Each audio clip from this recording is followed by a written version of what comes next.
High made for each other ఎపిసోడ్లో first సీజన్లో winner ఎవరు అంటే కళ్యాణ్ వాసంతి. వాళ్ళకి కంగ్రాచులేషన్స్. నటరాజు మాస్టర్ కాకుండా ఎవరైనా పర్వాలేదు అనుకున్నాను. నేనైతే ఖచ్చితంగా అలాగే అనుకున్నాను. కానీ మాత్రం నటరాజు మాస్టర్ అవ్వకూడదని అనుకున్నాను. ఎందుకంటే మళ్ళీ సీజన్ 2లో అలాంటి వాళ్ళే పోతారు. అలాంటి వాళ్ళని ఎంకరేజ్ చేయకూడదనే ఉద్దేశంతో అతను కాకూడదని నేను కోరుకున్నాను. నేను ఇంకా సెకండ్ ప్లేస్లో వచ్చేసి నూకరాజు ఆశ అయితే రన్నరప్ అయ్యారు. విన్నర్ ప్రైజ్ మనీ వచ్చేసి 15 lakhs అని తెలుస్తుంది.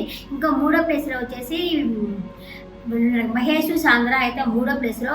అప్పుడు కూడా టాస్క్ గెలిపించి కూడా వాళ్ళని ముందు పోనిచ్చారంటే ఒకవేళ వాళ్ళని ఏమన్నా విన్నర్ చేస్తారో అని చెప్పి అనుకున్నాను. ఎందుకంటే ఆ టాస్క్ వాళ్ళు ఫౌల్ ఆడినా కానీ వాళ్ళని ఏం పట్టించుకోకుండా ఫస్ట్ తీసుకెళ్ళి పెట్టి నిన్నటి ఎపిసోడ్లో కూడా మీరేంటి కప్పు కొట్టేంత వరకు నిద్రపోరా అని చెప్పి మాట్లాడతా.